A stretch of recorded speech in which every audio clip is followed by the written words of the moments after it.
Hello, welcome. It's a couple minutes before 8. I am here actually in my real life living room, just kind of chilling, hanging out. We're going to talk lead gen tonight. Going to keep it casual, keep it laid back. We're going to have some fun with it.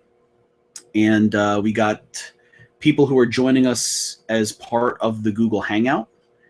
You guys will be able to participate, raise your hand, ask a question. I can flip your mic on if you so choose. And then we also have some people who are joining us as part of the YouTube stream that is live as a part of every Google Hangout. So if you're watching the YouTube stream, I can't see you or participate, but enjoy the feed anyway, and feel free to leave me an email or shoot me a text message. But if you do want to participate, make sure you're in the Hangout link so we can actually participate and go back and forth. I know some of you RSVP'd to one or the other, but either way, it's really cool with me.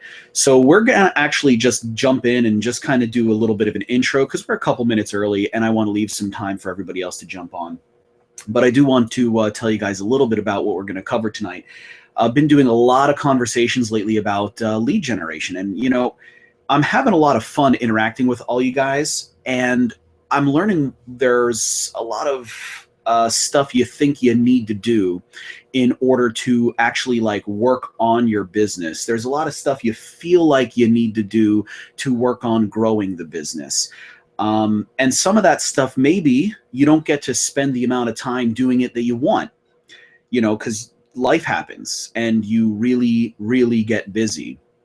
You know, you get busy serving your clients, you get busy managing the day-to-day, maybe managing the household, managing and training your team. There's a lot of ins and outs. So you kind of get stuck down in the weeds of working in the business instead of working on the business. I know that's like a trite saying that everyone's heard probably 10,000 different times, but that's really what happens. And I've been there and I get it. What's not so cool is that if you're like most of us, you probably have the tendency to even start to feel a little bit guilty about not doing some of those things you think you ought to be doing, or doing some of those things that you feel like you should maybe be devoting more time to.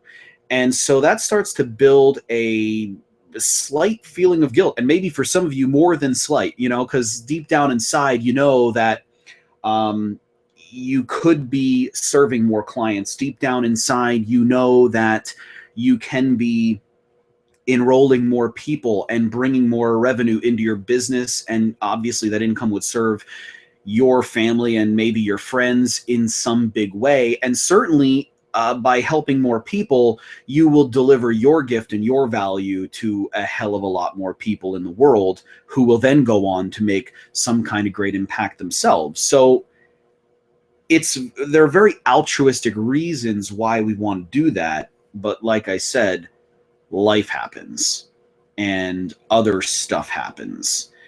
And we're going to spend some time talking about that today, because how you live in your day-to-day and how you go about your business and how you operate and really who you are in your business has a lot to do with your lead generating ability.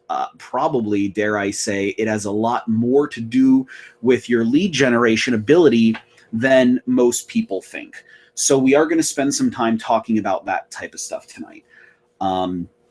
For the handful of you who are here in early, and also the other handful of you who are watching on the live YouTube feed right now, we're just kind of do a soft intro because our formal start time isn't yet. So I don't want people who join in just in time, I don't want those guys to miss anything. But if you are watching the live YouTube stream right now, you just need to know one important thing. I can't see you and you can't participate. You must use the actual Google Hangout link. So if your window looks like it's a Google Hangout, good, and you could ask questions and participate in the Hangout tonight. But if you're watching this on YouTube live, just know that you could use that link to switch to the Hangout version if you'd like to participate, because this really is live for real. Which actually is kind of brings me to a little bit of a funny story, because when I say that I'm going to go and do something live, I get really hilarious responses from my clients and my network. And I kind of secretly enjoy it. It actually does make me laugh. Because what I wind up getting is stuff like, hey, are you really live? Like, really? For real? And because they're used to me doing so many webinar trainings, that I guess they become, how should I say, they sort of expect the high production value. You know, they expect the emails, they expect the confirmations, they expect all this stuff to happen. They expect, text message reminders and all kinds of fancy slides and all kinds of other stuff, which is cool because I really do a lot of that stuff. And a lot of our clients in our funnel building programs do that stuff too. But that is not what is about to go down tonight. Actually, tonight is going to be super casual. Tonight is going to be really laid back because this is really live, and it's just about 8 p.m. here Eastern time on Wednesday night. And this is really me at that time of day. So as my clients will tell you, if they need something, I'm happy to get on the phone or get on the FaceTime and serve you at this time of day. I would love to do that, but this is what you get. I'm just kind of cozy and lounging in the living room, and I am actually sitting on the floor for those of you who are curious. And at any point in time, the dog might, roll through the scene and disturb some things. And that's kind of, we're going to have to be cool with that, because that really is a product of doing this live. So it's just about 8 right now, which means we are going to jump right in. I invited you before to grab yourself pen, paper. I like to work with big, huge sticky notes, and we're actually going to be doing some of that tonight. I got big, huge sticky notes that we're going to work with. So if you got some big, oversized paper, grab that. I think it's really great for brainstorming. But obviously, you should use whatever medium works for you. If you're a digital note taker, if you take notes on your iPad, if that's cool, use that. So just get ready to go. I also invited you to sit down and have a cocktail with me at this time. Grab yourself a tea, a cocktail, or some water, or whatever you need. I happen to be having a Manhattan on the rocks. Many people said, are you really going to have a Manhattan on the rocks? And yes, I am. So cheers, good evening. We are not only here to talk about growing our businesses, but we are also here to celebrate the victories of the day. It is, after all, 8 p.m. And for those of you who are still working, I applaud you and appreciate you and respect you. So thank you. So here's what we got. Started to talk a little bit about the things you think you need to be doing and in order to generate leads and in order to get clients. And really, lead generation is really 3 big ideas, and we're going to go over all 3 of those things tonight. And I invite you to chime in with questions. And actually, what I am going to do is, because I know that there's a bunch of you watching on YouTube and not actually in the Hangout, I am going to also put my cell phone number up on the screen, so that way you could actually text me any questions if you would want to participate and you're not in the Hangout. So I'm going to actually go ahead and do that right now. That's my real life cell phone number. So you could actually text me and say hi, say that you're participating, and then we can use that to kind of go back and forth a little bit during the session. So lead gen really is about 3 big concepts. And we're going to touch on all 3 tonight, and we're going to talk about why they're important. And more importantly, I'm going to teach you actually how to do them. All right. So there are really 3 big key ideas with lead generation. First, you need a position. Second, you need authority. And 3, you need an offer. All right. If we do all 3 of these things right, we're going to have no problem attracting the right leads. Now, in the past, if you had trouble attracting leads at all, or not attracting the right leads, or having other lead gen issues like it costing way too much to get leads, or you're having a hard time growing your list, or people are on your list and consuming your content, but they don't necessarily desire to work with you. In other words, you might have a big list, none of which actually turn into paying clients. All of those are lead generation problems, and all of those mean you got one of those three key areas of lead gen either wrong or it's not matched up correctly. So that's what we're going to talk about tonight. But like I said a moment ago, as we were waiting for everyone to kind of jump in, there's a lot of things you feel like you need to be doing, like having a great website or blogging or working on your brand or posting all kinds of stuff on Facebook. Maybe you're doing conferences or trade shows or networking events, and you're probably not doing all of these things as much as you want to or as much as you think you should. And you probably think, well, if only there were like 24 more hours in a day, I'd be good. Like I'd have all the time I need to do everything that I want to do. And because you're not finding that time, because life is happening and you're busy working in the business, you're busy serving your clients, and you're busy, doing all the stuff you need to do in order to deliver your valuable service, you wind up starting to kind of feel guilty, right? Like, because you could be getting more clients and as a result making a lot more money, and at the same time impacting a hell of a lot more people with your valuable service and your gift than you are impacting right now. And if you're anything like me, you do feel guilty, but also you might be a little bit burned by spending too much time doing shit that didn't work for you in the past. So maybe you feel like you don't want to waste more time doing stuff that you're not sure is right or doing something that's unproven. And maybe if you're like a lot of people, you might just be too lazy to do that shit that you think you need to do. And if you are, that's cool. Like some of us don't have the attention span to sit down and write 50 blog posts or even 5 for that matter. And if that's you, that's cool. Like just say that's who you are and just celebrate being that person whose brain doesn't work that way. It's cool. You just need to find a way to give yourself some steps and give yourself a plan that's going to help you get the results you're looking for in your business and your life, even without doing that stuff you think you need to do.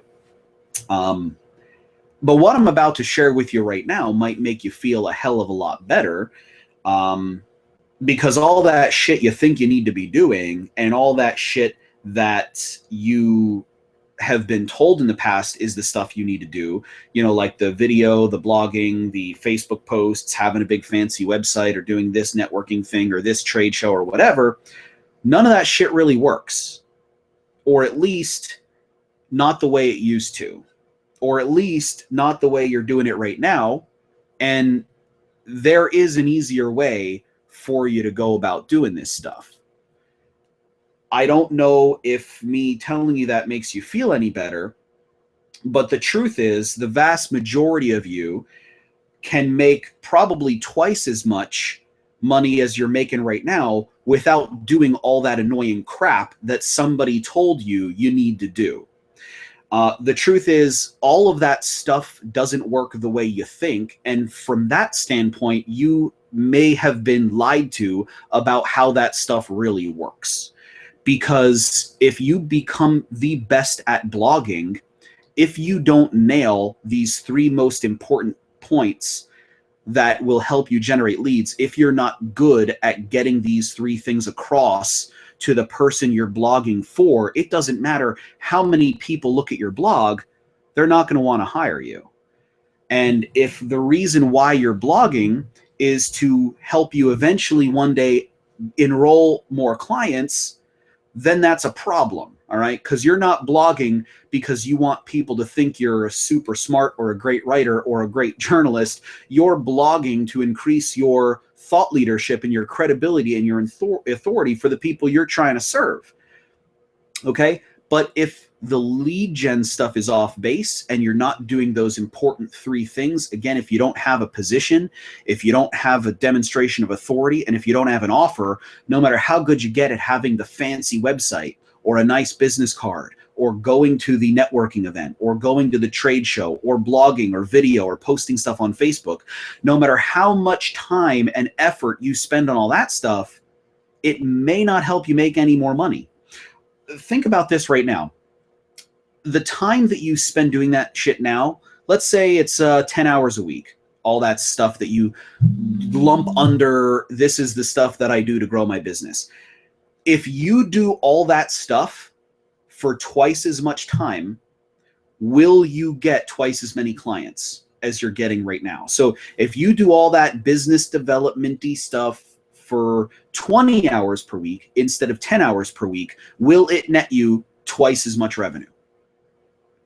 And if you can't in complete integrity answer yes, then there's some shit broken, okay?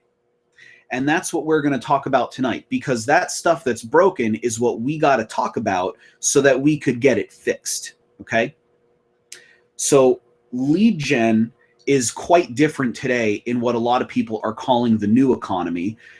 And the reason why it's different is because unlike a couple years ago, all of the spaces that you are using to communicate with your prospect, your ideal client, the person you really want to serve, all these spaces, they're freaking crowded.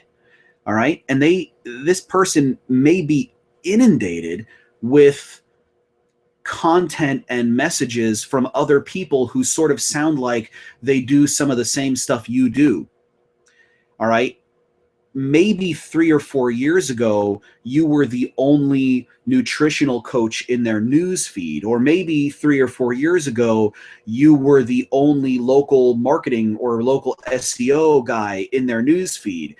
You know, maybe 3 or 4 years ago, you were the only realtor in their news feed. But today, that's not true. There's probably, if you're talking to the right people, there's might be 24 people just like you, you know, especially if you are using Facebook or other social platforms as a networking tool and not just for your close friends. Chances are the people that you're connected with are hearing from a lot of other people just like you. Again, if you're talking to the right people, right? If you serve business owners and you network with business owners on Facebook and on LinkedIn, how many other companies who serve business owners do you think are doing that same thing to them? Okay. Like I said, 4 years ago, you may have been the only shop in town talking about topic X, Y, or Z, but today you're not. Today, they don't have a reason or an incentive to listen to you. And that's really the big game changer. And that's one of the first most important points we're going to talk about in terms of lead gen here in just a minute. But what I want to do right now is I want to invite you to go interactive, and you can actually shoot me a text message up on the screen. My real life phone number is on the screen. You may also Facebook chat me if you wish, if we are friends on Facebook. And if we are not friends on Facebook, let's please be friends on Facebook. But I'd like you to share a little bit with me about what business you are in right now and who it is that you serve. And also, if it is in the evening where you are, or even if it's 5 o'clock somewhere, and you are joining me for an evening cocktail, you may share with me your cocktail of choice.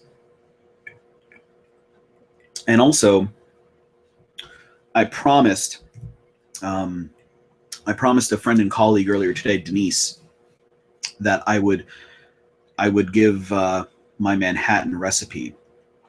So I will. A Manhattan is one of the nation's most important cocktails, in my opinion, and certainly my favorite. It is one of the oldest cocktails, though, seriously. It is normally made with bourbon, sweet vermouth, and aromatic bitters. The ratio is normally 2-1-2-1-2, which is the area code for Manhattan. Secrets to making an epic Manhattan. 2 secrets. Number 1, don't serve it up. Typical Manhattans, if you order them in a bar, are served in a martini-style cocktail glass. They are not served on ice. This is wrong and not the way our founding fathers would have enjoyed bourbon. The best Manhattan is definitely served with a small amount of ice, minimal ice. Even better if you have large spherical ice. And also, I think you should be slightly heavy on the bitters and slightly heavier on the vermouth. My ratio is a little bit closer to 3-1-3, which my cousin Kristen has dubbed a Detroit, because that is the area code for Detroit. So I got some cool cats joining in, and actually a lot of really fun players who I really love to network with. So on the Google Hangout page, it is definitely worth your time to introduce yourself, because most of us here are a coach or consultant of some kind. And I think there's a lot of value for coaches and consultants to network with one another for two reasons. Number one, I find it's, I get fantastic referrals and recommendations from other coaches and consultants, and I know you will too. But also, number two, coaches and consultants see the value of hiring coaches and consultants to help them out in other areas of their life that their expertise doesn't cover. And I wind up working with a lot of the best people who come to me to be served by me, which is extremely flattering and honored that they choose me. But then once I learn about their magic and see the value that they can be delivering in my life and my business, I reverse hire a lot of my clients and get to do really huge things that I frankly couldn't trade for anything. So get to know each other. There's a lot of cool people here. And so I'm hearing from just some of my friends. I am hearing from Amy. Thank you so much for joining. Amy actually is in the marketing space as well. She does inbound lead gen, and she works with a lot of bigger companies who are using Salesforce and big marketing automation platforms like HubSpot and Market2. Amy is an absolute rock star, and thank you so much for being here. I am so honored and flattered that you're joining us, so thank you. I got some other friends chiming in. I've got, let me take a look here. I'm just trying to read my messages. This is really live, so if my Facebook chat doesn't load as quickly, forgive me. I've got Ross chiming in. Actually, I met Ross very recently. We had a ton of mutual friends, so I wound up super stalking him, and I met Ross through a bunch of mutual friends. Super valuable connection. Ross works in the marketing space for larger companies. So that's very cool. Super happy to have you here. And who else do we have chiming in? I know I've got some friends watching on the YouTube channel, and you're not allowed to be anonymous, even though you're not in the chat itself. That's why I have my cell phone number on the screen. Thank you so much. Thank you so much, Daniel, for chiming in. Daniel runs a consulting business. He's actually on the industrial side of the industry. So that is pretty cool because his leads are super, super specific because he serves industrial manufacturing companies, which I love stuff like that because it helps you narrow your field when you start actually having to work on lead gen. And, being in that kind of space is going to be to your advantage in a really big way because it's not a crowded space. So, Daniel, when you start actually working with this stuff, you are going to be able to get it narrowed down really fast, which is awesome. So yeah, absolutely. Thanks for sharing that with me, guys. I do appreciate that. Please, it's not too late to chime in if you want to as well. I will get to you. Thanks for sharing that with me, though, and thanks for letting me know that you're here. So yesterday, I got a message from a coach who is in the health and wellness space. And she had been spending a lot of time trying to do YouTube videos and blog. and she had really great content, really, really great content. And frankly, I knew her content was great because I followed her myself on Facebook, and frankly, I consumed a lot of her content. In fact, right now, I'm actually intermittent fasting and doing some other cool tricks that I learned from her. And she reached out to me and she said, you know, I've been watching the videos that you're doing on Facebook about the lead generation. And she said, I watched your videos and it's not working. Like I'm missing something big because I feel like I'm doing all of the right things and I can't make it click. She feel like she's not getting traction. She's got a list of about 5,000 people. She's got a respectable Facebook following, but it's almost as if all of her offers fall on deaf ears. Her following isn't netting her any actual clients. So I guess, you know, raise your hand or message me or text me if you feel the same way. If you feel the same way as she does, because I hear that so much. And the thing that really frustrates me about that is if that happens to you, after a while, you internalize that and all of a sudden say, well, I'm not good enough. Like they're right away, after you are faced with that frustration for so long, like any human, you look in and internalize that and you go, what is wrong with me? You know, and the truth is there is something wrong with you, but it's not what you think. Okay. If you're like most entrepreneurs that I talk to, you wind up saying to yourself like, well, I'm not that good, or this isn't what people want, or I'm just not good at this. Like, and that is a really kind of fucked up place to be, especially when you're an expert who's been serving your client for some time. But almost every single case where someone says this to me, it's really not because of anything that they think is wrong with them. It's really for one reason, and that is people don't have any desire to listen to you. And before I really hurt your feelings by saying that, let me explain what that really means. But before I explain what that really means, I'm going to just say this. If that is where you're at in your business, doing what you're doing more isn't going to one day make you more desirable, okay? Actually, think about the people in your circles or in your life in general, like the people that maybe annoy you or you don't like to talk to. If they reach out to you more, that doesn't suddenly make you more interested one day, right? Actually, quite the opposite. It's more annoying and they want to engage with you even less. You know what I mean? So if you understand that that's where you're at in your business, then we can actually talk about how to resolve that. The reason why you're not desirable right now and no one's listening to you, it's not because you're no good or your content's shit. Like I said, 99% of the time, I haven't found that to be true.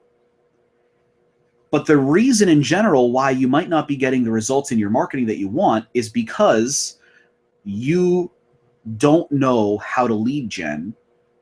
And more importantly, you don't have a clear position, which is the first most important step to generating a lead, okay? Now, I know what you're thinking. A lot of you are saying like, okay, well, yeah, I've generated leads. I do some trade shows. I do some networking. And yeah, I've generated some results with that in the past. But here's the deal. It's a happy accident. It's because you're nice and you're likable and you are an expert and you're obviously the real deal when people meet you in person, but you're having trouble replicating that either online or via email or really scaling that without you being in front of a prospect for 5 or 10 minutes.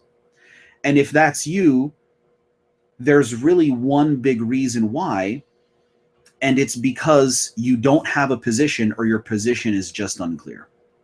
Here's all this really means, and this is number one. This is the number one most important component to generating leads that you need to know. So you could write this down right now, actually. Number one, it's your position.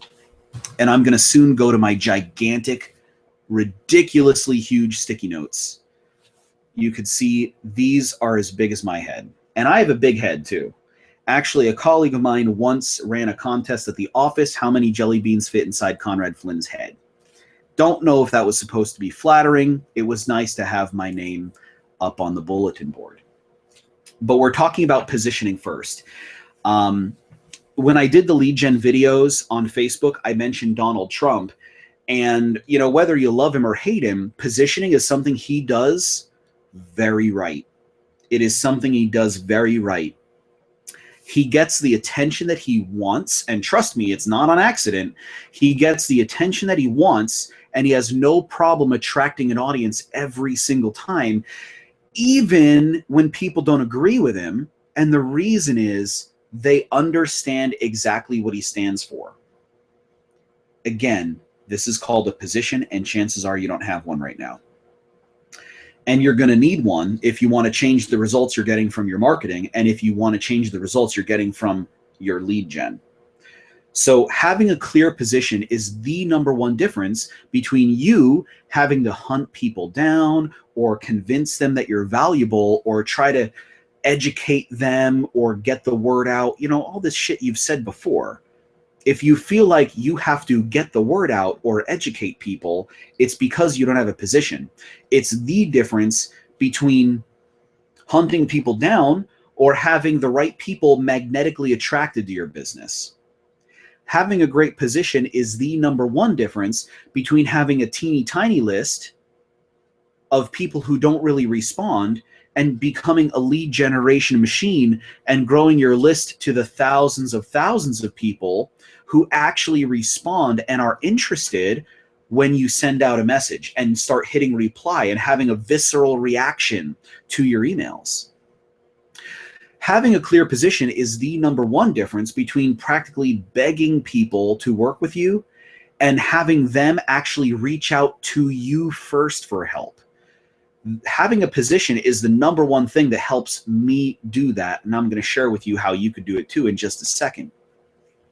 Because this is not, again, a hangout where I'm trying to get you all hyped up about this stuff and give you some motivational talk. I'm going to show you how to do it, which is what my gigantic freaking sticky notes are for.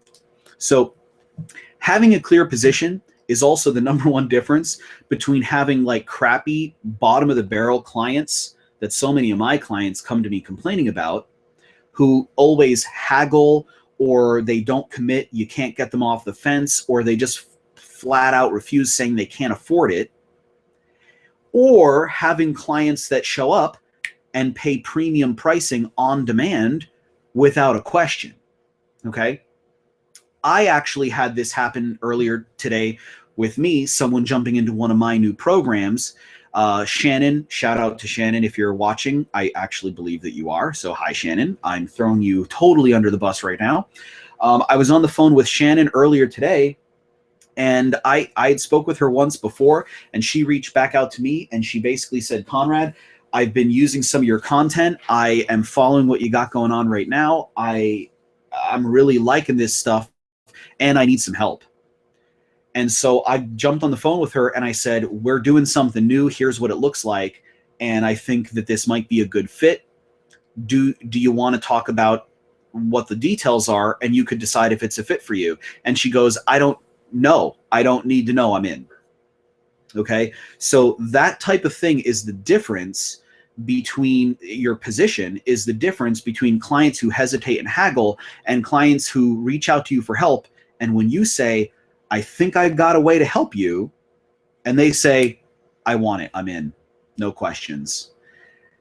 That's a position. So the first step to having a clear position, and I want you to write this stuff down, and I do these in sections because this is how I brainstorm. And I'm going to write down my phone number if you want to text me a question. That's my real life cell phone number. Don't abuse it, please. Although I always got one comedian who during the chat says, Conrad, this is me abusing your phone number. I don't have a question yet, but you're awesome. You could be that guy if you want. I'm going to hide that for a second so we got a little bit more screen real estate to share the big note. So I brainstorm using these big ass sticky notes. And that's what we're going to do. So this is the first step to having a clear position, and I just want you to write this stuff down. There's really 4 key points. This is meant to be a brainstorming exercise. You're going to come up with ideas right now, but this is something you're going to want to take a couple notes so you know in context what it means later on, because you're going to want to spend a couple minutes with each one of these bullet points, okay? Creating a clear position requires that you get really clear and really honest about four factors, okay? The first one is, who is it that I want to serve? So who do I want to work with? Okay? That's the number one most important thing. We're going to talk more about each one of these in a second. The second one is, why do I want to work with them? So why them? The third one is, what are the results that I'm going to help them get? And then the fourth one is, why should they want to work with me? All right. So who is it? Why them? What are the results? And then why you?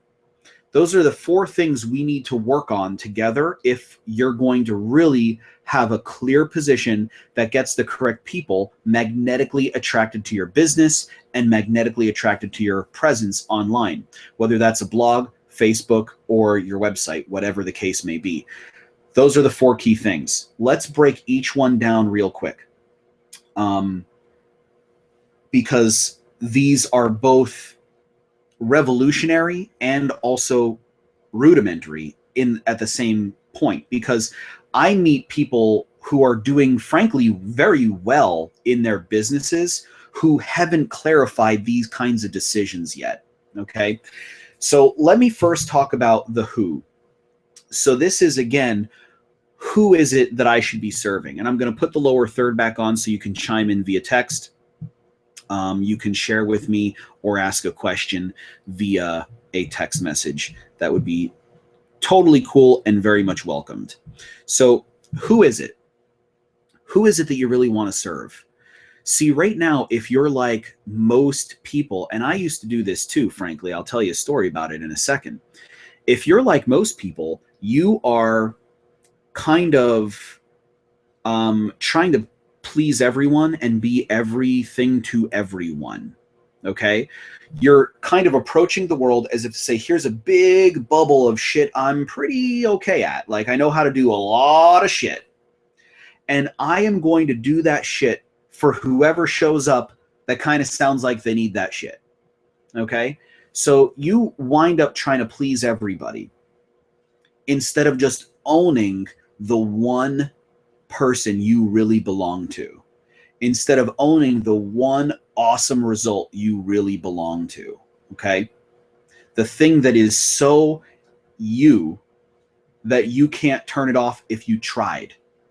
And believe me, I know it's sexy to get distracted by some cool thing over here where, yeah, I think I can make money doing this, or yeah, this new technology or this new thing, this is really exciting over here. And I'm going to play around with that because it's sexy and it's new and it's interesting and it's got my attention, even though that is something that I'm a lot less awesome at. And arguably, that service might be for somebody who I can serve in a much less authentic way. So what you wind up doing is abandoning your little sphere of awesomeness, the stuff that no one could really take away from you, the shit that you are awesome at, the shit that you are the best at, and you get distracted by the low-hanging fruit syndrome. I hate it when I hear low-hanging fruit, because to me what that sounds like is I'm going to make some money serving this company or this company or this company, even though those types of companies or those types of clients aren't who I should be messing around with at all. My business isn't built for those types of clients, but oh, they're going to wave $1,000 at me here. They're going to wave a little bit of money at me over here or something else. And I'm going to run over there and do that. Okay. To have a super clear position, you need to choose the person you want to work with, and you need to own that person and get divorced from everybody else. Okay. And who that person is probably has a lot to do with who you are as a person. And I'll tell you a really interesting story, not interesting, but funny, maybe sort of tragic, about myself, because I learned this. I wasn't born knowing my position, right? I figured it out over years. But much earlier in my career, I served a lot of big companies, and I ran radio ad campaigns because I was born and raised in the radio industry. And I was in a really great position because I was hired at a very young age and named partner at a very prestigious advertising agency that was launched by a gentleman named Fred. Hi, Fred, if you're watching. Who I respect and admire, by the way, to this day, who had launched a number of famous marquee household brand names. I'm not going to name drop. But basically overnight, and I was a young 20-something at this time, I found myself pitching the biggest of the big accounts. Like, literally. I was going to call on Fortune 500 brand names and some of television's biggest advertisers to get their thing on the radio. And we were very successful in doing that. And it was a lot of fun. And my friends and family thought I was like some fucking hotshot. Like, my shit did not stink. Like, my head barely fit through the fucking door, like going to the Thanksgiving dinner with my family, right? But at the office, I was the court jester of lead generation, okay? Because these big companies, they would yell jump, and they would expect me to, you know, as the saying goes, yell how high on the way up. These big Fortune 500 companies, no matter how much money you made them in a month or in a quarter, it was a bag of shells to them. And ultimately, you were a disposable commodity, and they did not really give a shit about you. In fact, I was more married to the results they were getting than they were. I was putting more work in, right? And I wasn't getting, you know, the profit share or the fame and glory. I just had a hotshot job where I was hiring like A-list celebrities. I had A-list celebrities agents leaving messages on my cell phone, and I had B-list celebrities calling my cell phone themselves. We did a lot of big stuff, and it was fun. Until one day, I had something happen to me. I received a gift in the mail, actually, and it was a big box. And it was a box of whiskey and chocolate. That's what the box was filled with. And this was coming up to Christmas time. And I opened the box. I noticed it was full of whiskey and chocolate. And I thought, shit, whoever sent me this, they like me and they know me, right? They're sending me my favorite stuff. It's a good day to get this showing up at my office. This is cool. And then I read the card. And the card said, Conrad, you made us millionaires multiple times over, and our lives are forever different because we met. Thank you. Looking forward to another year. And like any self-respecting young man, I began weeping. And then I decided I was going to get drunk real early that day, and I just started eating the chocolate and drinking because something really clicked and changed that was really profound for me at that moment. And that is not the person who sent this card. That was not their intention. But the people that sent that card, they were not a Fortune 500 company. They were a small mom and pop company who I'd been working with for a couple of years and who I loved working with. And they had started their business literally in their basement. And they had grown, you know, really substantially over the couple of years that I was serving them. And it was, I knew how good they were doing, and I was very proud and happy of those results. But what those results meant to them wasn't obvious to me. And the reason is because I was feeding my ego by getting involved with all these big accounts that made me have a name for myself. Like when I'd walk into these big marketing and advertising shows, like I was the kid who's like shit didn't stink. Like everyone was like leading me around and introducing me to people. Oh, he's the one who did this. He's the one who did that. He does so-and-so on the radio. He does so-and-so on the radio. And I was feeding my ego with all these big companies. Meanwhile, this mom and pop shop, these two entrepreneurs, they're husband and wife, these entrepreneurs, the work that I was doing for them was so much more meaningful to them than those other people. And it was at literally the next day when it was like a light switch. I just woke up the next morning and I looked myself in the mirror and I said, those are my people. Like, that's the reason why you do this, Flynn. It's not to show off at the RAB show or, you know, the next big, you know, like information product, you know, marketing extravaganza, or the next biggest internet marketing show, or, you know, all the big ad industry stuff. Like, your job's not to look cool there. Because meanwhile, my work with this entrepreneur, now I was helping Fortune 500 companies make just as much in a quarter, you know, a little extra here, a little extra there, by taking their stuff to the radio, and they loved it, but they didn't appreciate it. You know, they liked the results, but they weren't in it for the same reasons. You know, meanwhile, you have a entrepreneur-run company that if you add on $30,000 or $40,000 in a month to a small company like that, like, that's life-changing money for them. And that revenue will allow their family and their kids and their employees and their employees' kids to live a very fucking different life than making that same amount of money for, I mean, name a big, as seen on TV, advertised product that I was working with, you know? So I realized those were my people, and I switched. And I really own that now. Like, I serve entrepreneurs. I serve coaches. Most of my clients now are one person. They're a one-man band.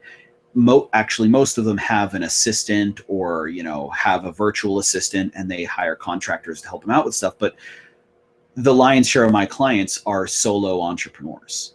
You know, they're coaches or consultants. They're rock stars. And those are the people I love. So I changed my who as part of my position. So you need to pick that person and own it, and don't cheat on them, because they will be loyal if you do not cheat. Do not cheat on this person. You're going to get married to the who. You're going to keep them forever. The second thing to your position is the why. Why it is that you want to serve them. Now, the why is a little tricky because there's a lot of criteria you could use to choose your why. But most of you are using the wrong criteria now. Because here's what I hear a lot. I serve business owners who could afford to pay blank for blank. That type of wording has no room in your position. That has nothing to do with who they are, what they want, why you want to help them. Nothing to do with it. And chances are that ideology, or that even saying that out loud, if you fucking say that out loud ever again, I will promise you, and you could believe in energy or the law of attraction or whatever you want to call it, if you ever say that again, that is the reason why you feel like you're attracting cheap or lazy people, is believing that. So delete that phrase forever. The why you want to serve them should really be about two things. You should choose a why to pick the person you're picking, because they're going to get the results they want quickest with you, and you are going to deliver for them, and you're going to make good money doing it. So that's a win-win. Like, no one's going to lose in this equation. Why I'm choosing them is because if I do the shit I'm great at, they are going to get stuff they want happening in their life and in their business quickly. And moreover, because they're getting results they want in their life or business quickly, I'm going to be able to get paid and get paid good money without hesitation. Those are the reasons why you want to serve that person. So you need to do a little soul searching and figure that out. But also, the person you pick should be someone you actually like. Okay? I was doing a call earlier today with a person who used to work in the music industry. She has a very valuable service that she does. And the truth is, her service is valuable to other people than who she used to sell it to. And she was on the phone with me and really trying to figure out if she should pivot and serve somebody else with her existing value, or if she should pivot to update what she's doing to make it sexier to the people she used to serve, because she thought that the industry had changed. But the more and more I got into it, I realized that she despises those people that she was serving. Like, she really fucking hated them because, and listen, it was literally like it was Hollywood elites were the purchaser. And sure, I get there's a lot of ways to get disillusioned or pissed off with these people who maybe don't value the right thing, and maybe they buy for the wrong reasons, and they expect to be wined and dined, and they want you to kiss their ass and all this. Like, I get it. But it became obvious that she despised the client. So I said, well, if you're going to serve them with any like degree of integrity, you need to fire those clients and you need to serve someone else. Because if you fill your life with more of those people, you're going to hate what's going on in your life, not love it. And money ain't going to fix that, okay? So don't choose, when you do this exercise, to fill your life up with people you don't like. That's a bad thing. That's using your lead generation as a ticket to make your business fucked up faster, not make it better and stronger, okay? And if you're serving someone you hate, no amount of money or no amount that you charge them is going to make it any better. It's not going to change them into someone different. It's not going to suddenly make you love them. It's going to just make you more screwed up more quicker. That's all that's going to happen, okay? Money doesn't fix stuff. It just helps you get where you're going a hell of a lot faster, all right? It's gasoline in a car, okay? When you fill your car up with gasoline, that gasoline doesn't help you set the direction. It doesn't help you steer the car. It doesn't help you pilot that car safely down the road. It just helps you get there quicker than it would if you were pushing the car, right? That's all it does. So don't start off working on your lead gen by choosing to serve someone you hate. Or maybe less than hate. Maybe hate's even too strong. But it's got to be someone you love. Got to be someone you like. Then this part is probably going to get real easy. What are the results you're going to help them get? And chances are the answer to this is somewhere around what you've been doing now. Like, what are you really great at? What is the number one most awesome thing where your clear advantage is? And chances are this thing that you're really great at is something that you yourself might be a little tired of, because you've probably been doing it for a long time. And I guarantee it's not new and sexy to you anymore. It's new and sexy to your clients. I guarantee that, because that's something they're looking to get some help with. But chances are the thing that you're the best at and the area where your greatest advantage lies, it's something you've been doing for so long, you may even be a little bored with it. And that's cool. But look around in your life to find where those awesome results are, because that's your answer right here. That is your answer. Some of you might say, well, I don't know what those things are. And if you don't, I got a really slick piece of advice. It's not actually that slick. It's pretty simple-minded advice, I think. You could call a couple people that you've had a great working relationship with in the past. And actually, anyone who's coming into one of my programs, I ask them to do this. Call 3, 5, 6, 7, 10 if you're feeling really ambitious and looking for extra feedback. Call anywhere from 5 to 10 people you served in the past, had a great relationship with, and you're going to just jump on the phone, say, I'm looking to get some feedback from some awesome people like you about some changes I'm looking to make in my business, and I wonder if you have the time to answer a couple quick questions for me. Won't take more than 5 or 10 minutes. Actually do this. And the first question is real simple. The first question is, what did you feel like you needed to do or change that led you to hire me in the first place? Like, what was the trigger that said, I'm going to hire Conrad? What was that thing that led you to reach out? All right, let them talk and get their feedback. And then the second big question, you could have some follow-up questions because people are going to say stuff you don't expect. You could add some follow-on questions there. And then the second thing is that you're going to ask is, when we were working together, what outcome or results did you see that you didn't expect? And how was our work together either different or superior to what you came from in the first place? Because here's what you're going to find, that there is a certain gap between the things people think they need to do in order to get where they want and the shit they really need to do to get where they want. And I'm laughing right now because almost everyone that I talk to for more than 20 or 30 minutes, they can see that this has happened as a pattern in their business, even if they didn't acknowledge it at the time. Clients come in saying, I need to do this, this, and this. And you as an expert are going, oh, well, that stuff would help you, but that stuff's not going to work unless you also do this, this, and this. But the important thing about this question is get that from their perspective. And you're going to hear a lot of great feedback if you do this about the results that they thought they were going to get and the results they did get. That's going to build a really clear story for you about the most awesome value you've been delivering already, and embrace that thing. Don't scurry off to something new because that thing is old to you. You've been doing it for 5, 10 years, and you got years and years of practice and 10,000 hours invested in getting great at delivering this stuff here. And that's cool, because that is what's going to make you the most valuable when you work on this positioning exercise.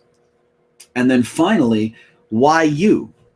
Why are you the person to serve them? Okay?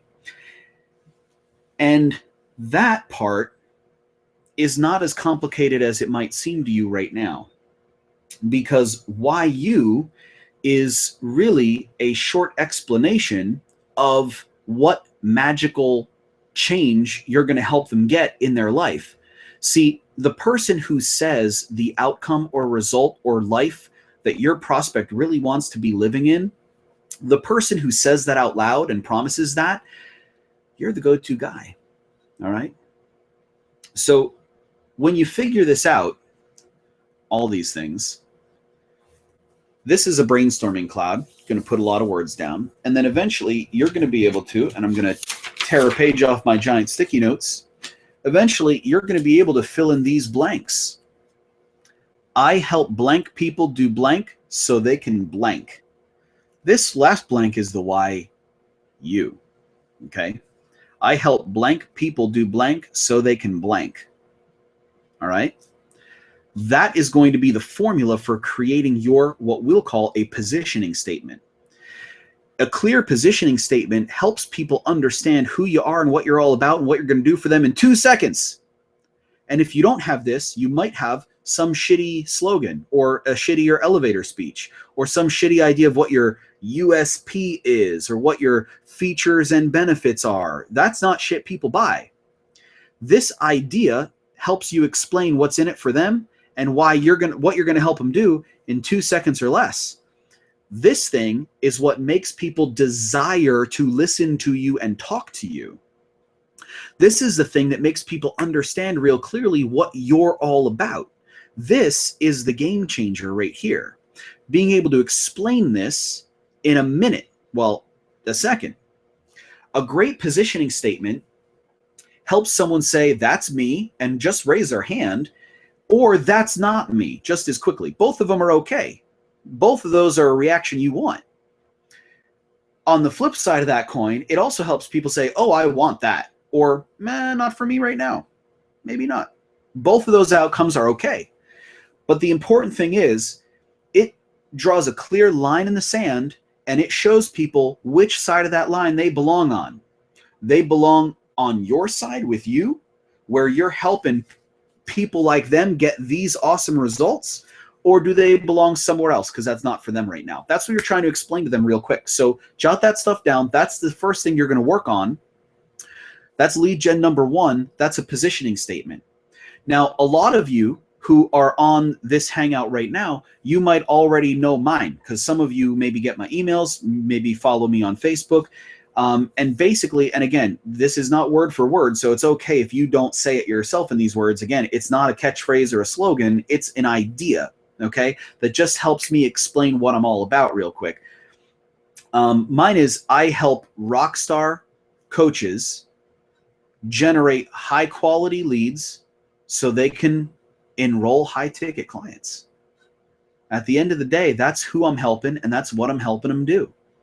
So right away, if you're a coach and you want more high ticket clients to come in, you're like, wow, that guy, I need to be around that information. That's the stuff I want to learn how to do too. It instantly tells you if that's where you belong or not.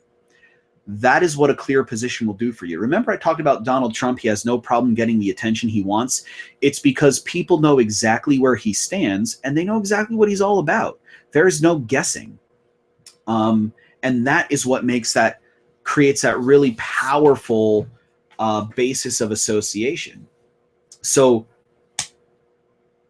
claim your stake, plant your flag on that land and just own that position of helping these people that you love get these awesome results they really want. And if you nail that and you start to embody that and own that and embrace that in your business and in your life, working on the other parts of lead gen get really easy.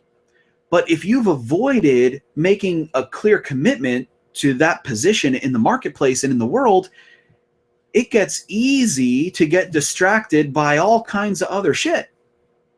And that gets really dangerous. So that is the first most important part of lead gen. That is the position. So here's what I'm going to do. Going to invite you to ask me any questions before we move on to number two.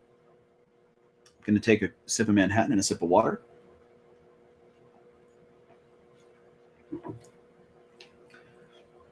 And I'm going to encourage you to craft a clear position.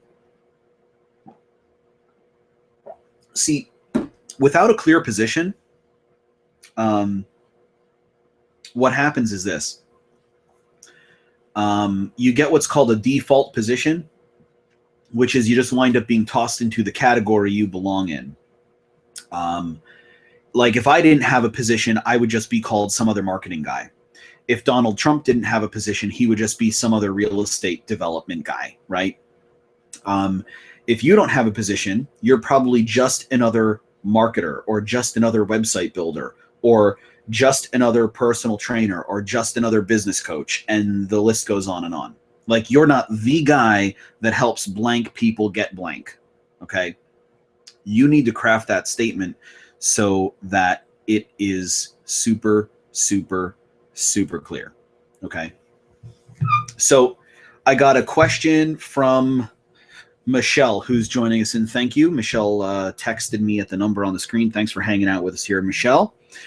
Love your work, by the way. Think you're a crazy awesome rock star, and I'm so delighted to be serving you here in this way. Michelle writes, how detailed does the who have to be? Because I say women-owned or mission-driven organizations. She wants to know if I think that works. And she says also, if you serve about 80% of entrepreneurs now, but you find that you can make more money and make a larger impact helping bigger organizations, which do you serve? Okay, so those are two questions. We're going to handle them totally differently. The first one is women-owned or mission-driven. Women owned is great, but I ideally would like it to be even more specific than that. Obviously, you want them to have a very clear "that's me," right?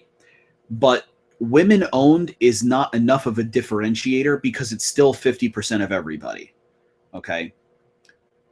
I would love to see you narrow it down further, because if you say I help women owned businesses, that still opens you up to, like, businesses is not a target, because that still opens you up to everyone from a grocery store to a movie theater to a car dealership to a law firm to a surgeon to a manufacturing company to and name it. Like, it's too fucking big. Like, you can't possibly be the most awesome person at serving all of those different companies. And saying women owned doesn't narrow it down enough, because you can still wind up with a surgeon or a grocery store or a law firm, and on and on and on. It's too broad for me. The second half of that is mission-driven organizations.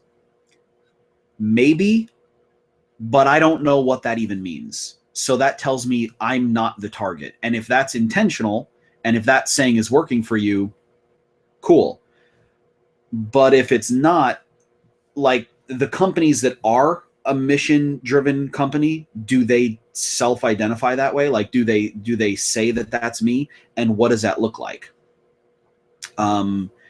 So are these companies that have a nonprofit angle? Are these companies that have some other purpose other than selling a good or a service? Like, if you could get more specific, I would like that, but I don't know who that means. And that is probably a problem, because it doesn't draw that line. It's not definitive enough for me. This is a great question, and I'm happy to help you with this. But it's not definitive. It's not definitive enough for me. And then also, the follow-on question is from Michelle, is if you serve 80% entrepreneurs now, but find a way that you can make more money and make a larger impact by helping bigger organizations, which do you serve? I guess this depends on what capacity you're serving them in, but from my point of view, you can't possibly be the number one greatest at helping both. Okay. And that's cool if you're not. When it comes to impact, I find that smaller companies and entrepreneurs make a larger impact. Not being able to make the amount of money you want is not a problem with your marketing. Well, it is a problem with your marketing. It's not a problem with your client. It's a problem with you. And I hear all the time, oh, I want to serve bigger companies and make more money. I want to serve bigger companies and make more money. Fuck that. I used to serve huge companies, the biggest of the big. Look at the Fortune 500. Look at the top 25. When I worked in ad agency, 2 of the top 25 right now were my clients. My name was on the agency of record contract, okay? And I make way more money right now serving solo entrepreneurs than I made then, okay? So there's a difference between value and what I think I could get from these people. It's not the same. If you help a Fortune 500 company make $50,000 in a quarter, and you help an entrepreneur make $50,000 in a quarter, the entrepreneur will be willing to give you a lot more of the 50,000 than the Fortune 500. So it really is hard to compare apples to apples very one-dimensionally in that way, because they're just not the same. If you truly can make more money and truly make a bigger impact by serving larger companies, you have to understand a couple things. That is, what they want from you as a professional is different, so that will affect your position and your marketing, because you won't be able to do certain things and act certain ways. Like, I can't show up on a Skype in my comfy clothes, and I can't show up in a meeting with a drink, and I can't say fuck. Well, in the ad agency world, we still said fuck a lot. The show Mad Men is oddly accurate if you work in the advertising agency world. The Mad Men is oddly accurate even today. But because my position was so clear, I was comfortable occupying this space where I would be unattractive to the clients I didn't want. And I actually wanted that. Like, people, I do big trainings in front of hundreds and hundreds and thousands of people, not a little intimate thing like this. But I do big webinar trainings where we spend tons of money on Facebook ads. It introduces me to awesome entrepreneurs, but of course I still get people who go like, you said shit on your training and I think that's unprofessional, and I couldn't follow you, and I'm going to unsubscribe from your list because you said shit. And they say to me, like, they say that like I'm going to backpedal or apologize, and I'm like, awesome. That's a great reason for us not to work together. That is a great reason for you to unsubscribe from this list, because if you were upset that I said shit, you should see the other shit that I say on my blog. You're going to be really pissed if you start reading that. So you better get the fuck out of here. And they're like shocked even further that I said that, because they expected me to backpedal, be like, oh, no, I didn't mean whatever. No, I meant it. Like, I accepted a position, and I know who I am, and I know what I mean to my clients. And as a result of that, I'm okay occupying a space that makes me totally unattractive to the people I don't want to serve. And you should do that too, but you need to make it about the results and the why. And you need to really do some soul searching on the results and the why, because the results you're awesome at getting, those results are going to intrinsically be more valuable to some companies than others. Okay, so I need you to think about that. Again, the results you're getting are more valuable to some people than others.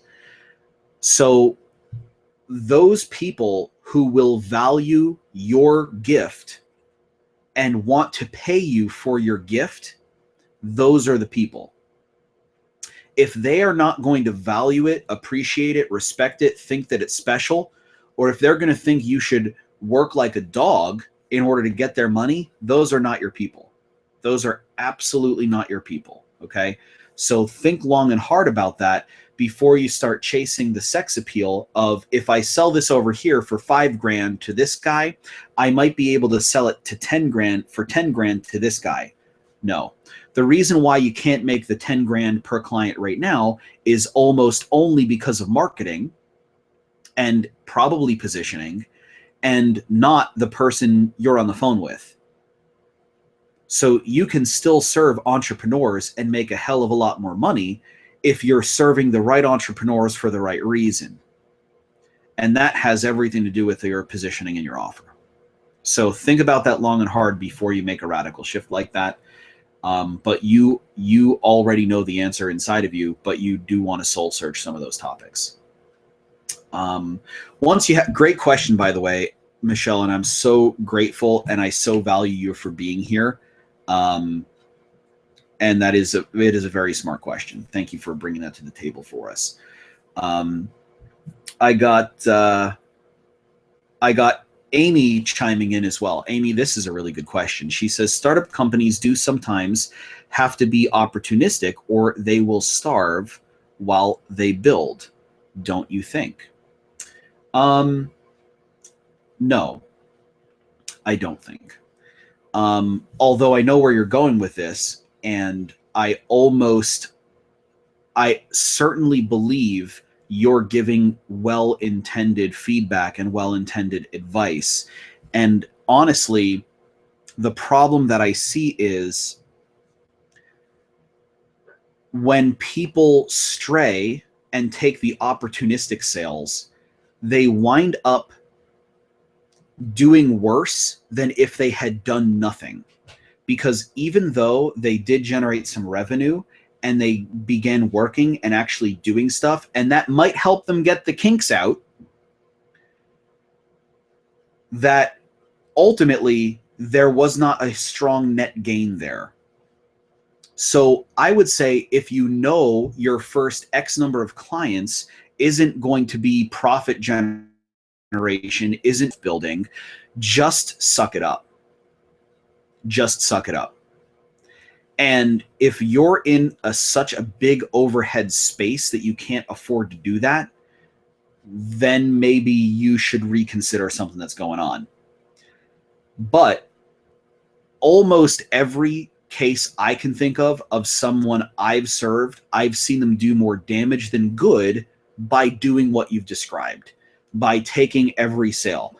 I know I have, and the reason is because, well, ask me how I know. Like, ask me how many people I had to kick out of my business because I couldn't make it work.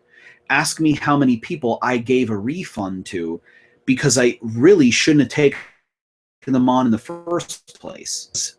Yeah, on the sales call, I'm like, shit, I would love to make this sale and I'm going to fucking work my ass off.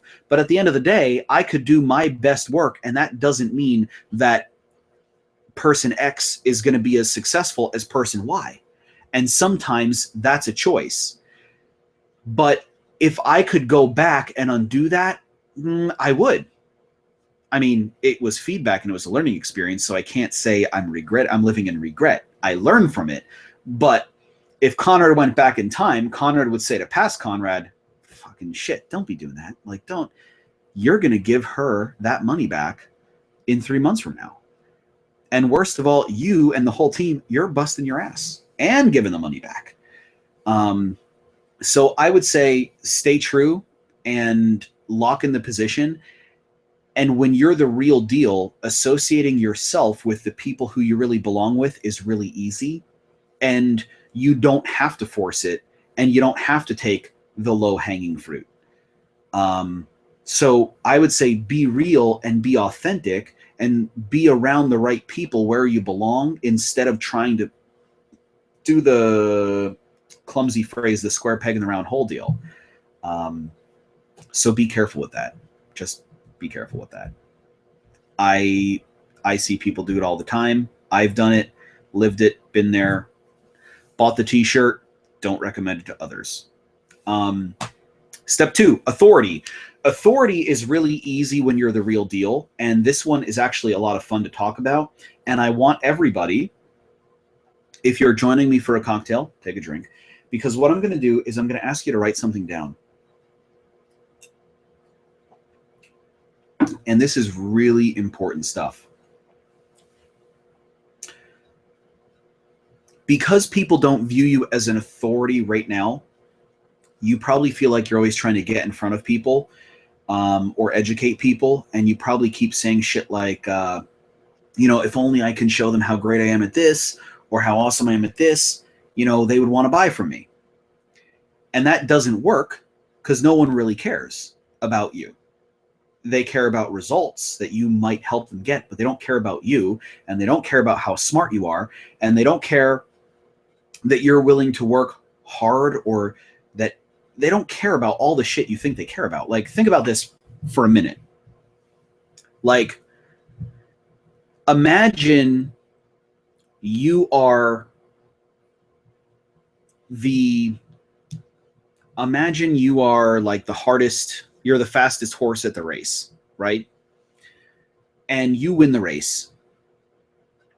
And the reward for being the fastest horse at the race, who got to the finish line quickest because you were so well trained and so well prepared and you were the best that day, the reward for being that is not work less hours. It's not kick back, live the lifestyle you want. The reward for being the fastest or the hardest working isn't, oh shit, you did good today, like go home. Like, we thought that work was going to take you 10 hours and it only took you 2. So that's awesome. Thank you.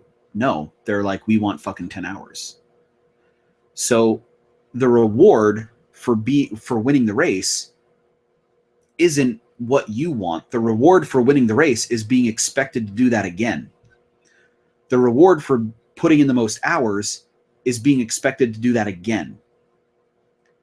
So there's a difference between being like a leader and helping people create results and being the smartest or hardest or fastest worker. Like, a lot of awesome coaches create that in their life. Like, instead of selling leadership and selling the ability to get results, they start selling knowledge or time or other shit. And not only does that not create a business or a life that you want, but it also really affects your pricing in the negative way, makes you worth a lot less money. You know, actually, it reminds me of a story that a coach that I've worked with a couple times, who I totally respect and admire, and if you don't follow him, you should. His name's Kevin Nations. Been to a couple of his events, been to some one-on-one VIP days with him, and he uses the analogy that I've seen before in cartoons, which is the magician versus the mule. So, do you want to work like a mule, or do you want to work like a magician? And the mule, like when the mule plows the field and people thought it was going to take 8 hours and the mule gets it done in 2 hours, the mule doesn't get to chill out for the rest of the day. They're send them to the next field. So a lot of you are working that way in your business now. And the reason is because you haven't, number two, demonstrated authority. So I want you to write this down and post this on your wall. And I have signs like this in my office. Actually, over the last couple of days when I've been doing videos, a lot of people are asking about the shit on the wall in my office. And I write stuff down and post it up there, stuff that inspires me. I'll print it out or I'll write it down myself. But this is one that I share with my clients all the time. And I really want you to post this wherever you work for yourself. And it says, people don't buy my knowledge, they buy my leadership. So write this down and live this. If you don't have something like this posted on your wall, I want you to do it right away. This is a reminder. Here's the deal. It's through your leadership that your prospects see getting the results that they want and getting the outcomes that they want. It's not your knowledge or your experience or your education. It's leadership. Leadership is what they really want to buy. People don't reach out to me because I'm the most educated or most experienced, because I'm not. I'm a Penn State dropout. You know, yeah, I've been working in my space since I was 16. As the running joke used to go, I worked in radio since child labor laws would allow. And yeah, that's it's a true statement. But I'm 30 now, and honestly, there are a hell of a lot of people who've been doing it longer than me. You know, ask me how I should know. Like, I work with a lot of them and I respect and admire a lot of them. And some of them were great mentors to me, and I can name the names. I'm still in touch with a bunch of them. And, you know, one of whom, I'm going to just name drop right now because he's one of the best copywriters I've ever got to know. Bob Bly, who I'm friends with on Facebook, and I connect with him a couple times per year. It's a really special connection to me because when I first started working in radio, one of the first like true life radio marketers that I worked with gave me one of this guy's books. And this guy's been writing on, you know, lead gen and direct response and basically funnel building since I literally was born. So there's a hell of a lot of people who've been doing it longer than me. But that's not the reason why people reach out to me. So no, I'm not the most educated. I'm not the most experienced. And that's not what people are buying. So it's okay. And you don't have to be the most educated or the most experienced either. And that's cool.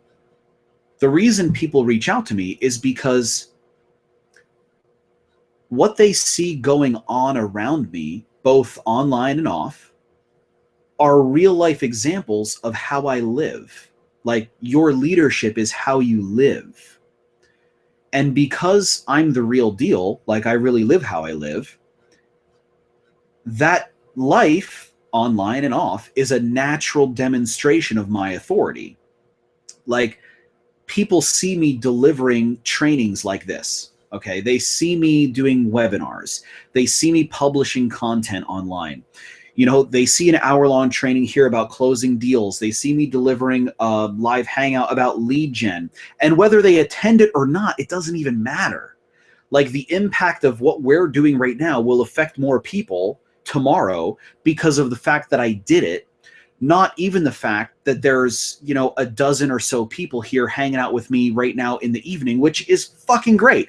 I respect that because you guys are the real life people. Because when other people are relaxing or watching Netflix, you guys are putting work in and you're hustling. You're doing shit for your business that other guy's not. And that's awesome. And I love that about you. But the impact of having done this will affect more people tomorrow because they see me doing it. And the mere fact that this training exists is a demonstration of my authority on these topics. You know, they see my real life clients in groups and on Facebook posting shit online like, oh, I just closed $5,000. Or, you know, I just did a webinar and I had 30 people. I scheduled 4 calls. Or I did my webinar, I had 80 people on my webinar. I scheduled 10 calls. Or like, hey, I just got off the phone with a new prospect. I closed $10,000 today, Conrad. Holy shit.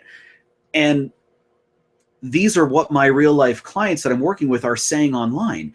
And now keep in mind, these posts are not on accident. Like, they're carefully curated, and that's stuff you could do too.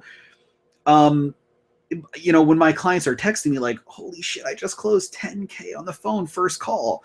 I'm like, better get your ass on Facebook and share that with the world. But the point is, it never becomes my job to try to hunt people down or educate people or convince people of stuff because they see me generating these results with people in real life. They see the results that they want in their life or in their business, and they see me doing it. So because of that, they naturally view me as an authority. And I don't have to try to demonstrate that authority or prove myself because it's real. I wake up every day and do this shit.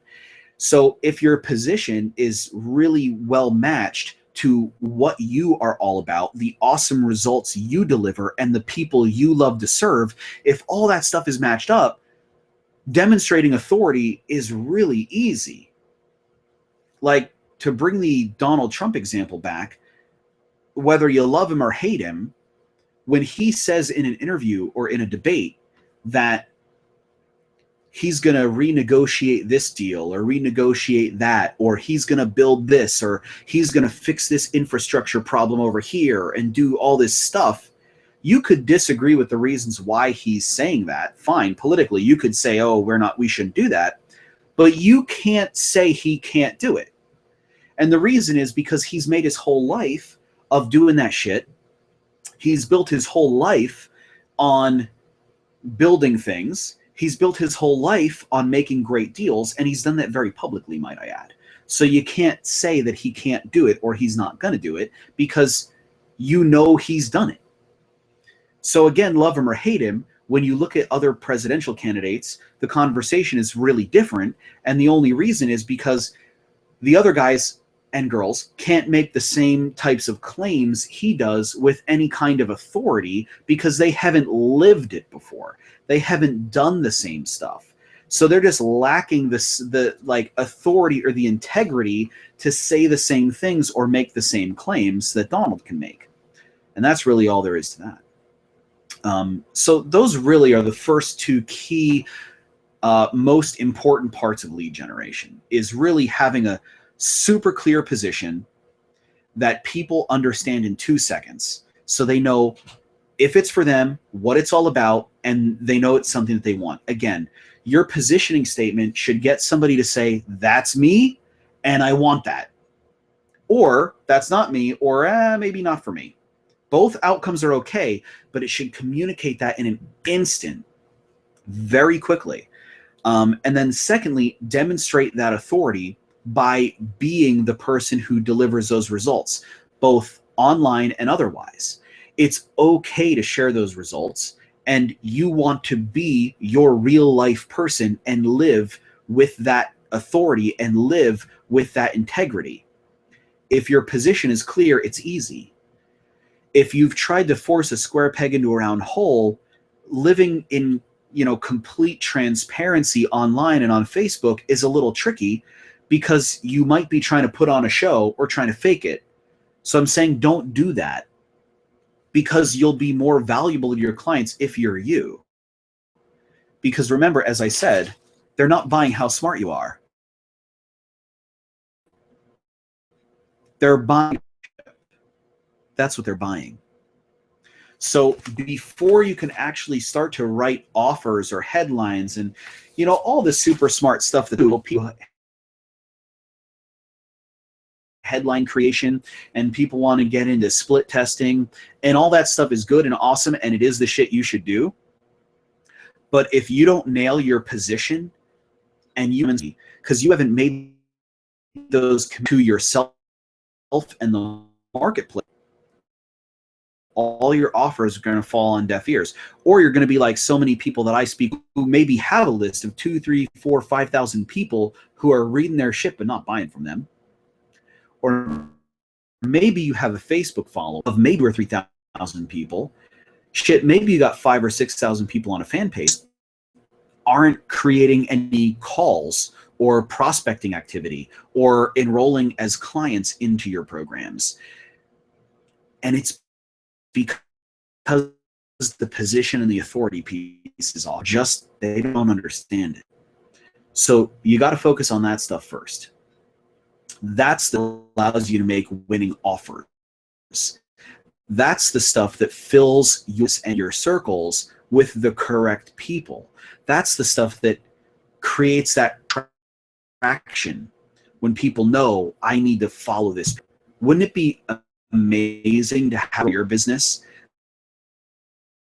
that you see when you consume online, you've experienced it, a lot of you have. Creating that kind of visceral reaction is almost always about your position, how you're living in authority. This has been a ton of fun here, hanging out with you for more than the last hour. And thank you so much for your participation and your awesome questions, because I totally appreciate your input. And here's what I want to do. If you guys want to take this further, and this is something that you're looking to get some help with, I'm going to do, this is not really a pitch. This is super casual, because here's what I got going on. These training sessions that we're doing right now, we're actually going to start rolling out a training program unlike anything we've ever done before. And a lot of you guys have talked to me before. You know what I'm all about. You've had in on some other trainings. You've been consuming my content for some time. Here's what we got going on. Over the last couple months, a bunch of people reached out to me and they said, Conrad, have you ever considered rolling as the high-ticket mastermind style coaching stuff that we know you've been doing for years? And the first couple people that asked this to me, I said, no, I'm not considering that. But then it really started to sink in, and the next asked me, I'm like, maybe I should do this. So we got a really cool, we are currently enrolling a 6-week training program focused on lead generation that will help you generate the hot leads that you really need to get where you want to get this year in your business in about 6 weeks. And it is a group mentoring and training program. And specifically what that means is we are going to guide you through it step by step and show you how to do it using video training, using Hangouts just like this, and using group phone calls that let you jump in on a conference line and ask any of the questions that you want. We're going to use a Facebook group to facilitate all of this. In this group specifically, what we'll be doing in the first week is we'll be working on the position and the authority demonstration portions. You've probably seen the stuff I've going on Facebook. I got certain posts, I got certain quotes, there's certain things that I do. We're going to show you how to do all that same stuff. We're also going to show you how to create offers, irresistible offers, and test your headlines. And we got a Facebook ads training portion inside of there, as well as we're going to give you some of our best performing email campaigns. Now, remember, all this cool stuff only works when you have a clear position and a clear sense of authority in your marketplace. And again, in about a 6-week training program, we're going to show you how to do all of that. Here's the cool part. This is why I'm offering this on a very intimate setting like this, on a late night Google Hangout like we're doing right now, just hanging out, sharing some cool stuff, teaching some cool stuff over a cocktail. The first 10 people in my close network who I've invited into this Hangout, so if you're watching right now, the first 10 people to jump into this training program, I got something really special. There's actually a couple things. First is I am going to let you have access to the training program for a ridiculous price that I've never offered before, ever. Definitely not in the last 6 years. Probably the lowest price I've ever asked for anything.